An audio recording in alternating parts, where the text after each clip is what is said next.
Hi guys, this is gsmo.com and I'm here with the unboxing of the Huawei Nova 11 Pro. It's definitely a selfie phone on account of it having two front cameras, one of which is an ultra-wide 60 megapixel shooter. And my first impression about the texture and look of the backside is the one of a Guess purse. If you've seen a Guess purse, a clutch, for the ladies, it's similar here in texture and look. So, we're dealing with not exactly a huge upgrade from the last year Nova 10 Pro. It comes faster than last year. The previous one came in the fall, this one came in the summer, so here we are. It's a mid-range handset focused on vlogging and selfies. The price tag is around, let's say, 500 euros. And now it's time to show you what's in the box. We start off with this key used to access the slots. We proceed further to a case, which is both transparent and flexible. We didn't forget about the charger, which is quite hefty and promises 100 watt charging and provides an USB-A connector. This is the cable going from USB-C to USB-A, and I think we're done with the accessories. Now the phone itself is pretty premium, perhaps even more so than the predecessor. I particularly enjoy the green version of the Nova 11 Pro. Sadly, we only have the black one. It keeps the idea of a golden ring around one of the cameras, but in a more discreet fashion. And I love the way the logo changes color in the light. Now, let's talk design with figures. 7.9 millimeters in thickness, 188 grams or 193 grams depending on the version you have. It comes in black, green, white or gold. We have glass at the front side, curved on the sides and with a pretty narrow set of bezels. Also a pretty discreet way of cutting this pill for the dual selfie camera, reminding me of the Huawei P40 Pro a bit. It has Kunlun glass, which has trickled down from flagships to mid-rangers, and I would say it's pretty grippy. It has eco leather at the backside, and the frame could be metal, but I think it's actually plastic. It's got a premium feel to it, and I love the fact that it's reassuring to have Kunlun here for improved protection against scratches and drops. The panel you see here is of the OLED variety, 6.78 inches, and it has a Full HD Plus resolution, HDR10 and 120Hz refresh rate. I'm also enjoying the fact that it's a narrow phone, which makes the screen easy to wield. Even at such a large diagonal, I'm reaching all the major and important sides. Now, when it comes to the CPU we have here, it's actually a Qualcomm Snapdragon 778G 4G 6nm, the same as the one of the Nova 10 Pro. Now, aside from that, we also have 8 gigs of RAM and 256 GB of storage. No slot. There's also a version on the market with double the amount of storage. Now, battery-wise, we have a 4500 mAh unit, which should reach 50% in just 15 minutes via the 100 watt charging.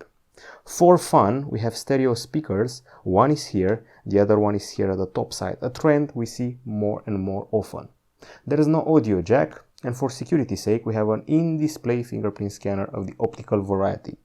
Now, for connectivity, we are provided with 4G, Wi-Fi 6, Bluetooth 5.2, GPS dual band, NFC, and a USB-C 2.0 port at the bottom. Limitations to 4G are obvious. Nowadays, Huawei cannot access 5G chips. As far as the cameras are concerned, the part is at the front rather than at the back. 60 megapixel ultra-wide camera, 8 megapixel portrait camera with 2x zoom, and autofocus for both selfie cameras, which is a pretty big deal.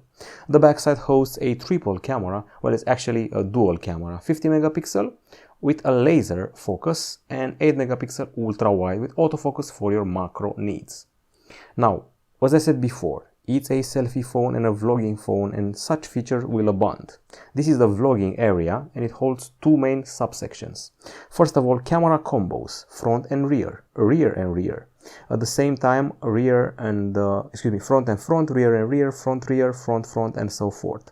These are the effects which are actually more important than you think. Showcase focus lets you, well, focus on a product you're holding in your hand. Follow focus lets you follow the focus on a certain person. Portrait video speaks for itself, and AI color keeps you in color while it makes everything else, well, black and white. You can also add the song, I think, from music to make your experience more vlog-like.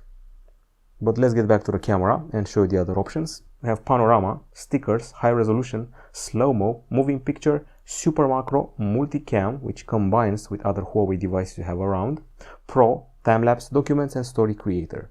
The video section lets you switch to resolution. I would have preferred to have a handier 4K button here somewhere rather than enter the settings. This is the photo department with AI. This is portrait with a bunch of effects which you can apply. They remind me of the iPhone, by the way.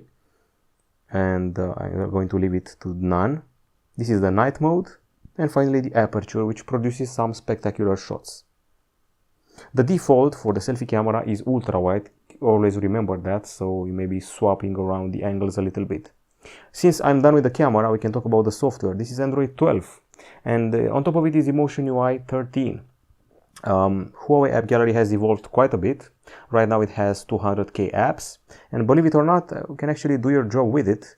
As you can see, I've downloaded here YouTube, Uber, Google Search, Photos, Translate, Maps, Gmail and Drive, so things have changed for the best.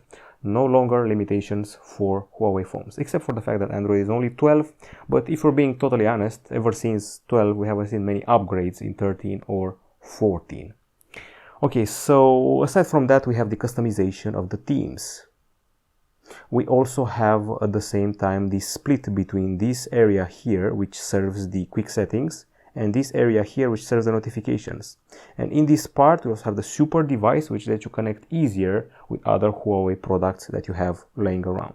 And the settings are already famous. We have those ones here, biometrics, apps and services, and the Celia assistant to aid us every day. That's pretty much it. It's a vlogging phone for sure, for youngsters and fashionistas, if we're judging by the look at the backside.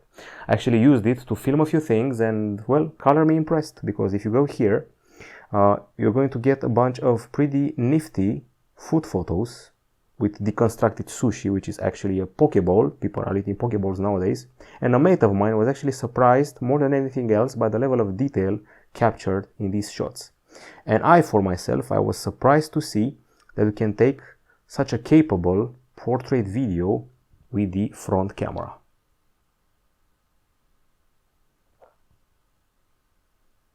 Okay, so I'll be testing it further and I'll get back to it with extra info. By the way, I think I made a mistake earlier. It's actually the main camera with a portrait video. Couldn't exactly find it for the front one, but I'll keep searching and be back with a full review pretty soon.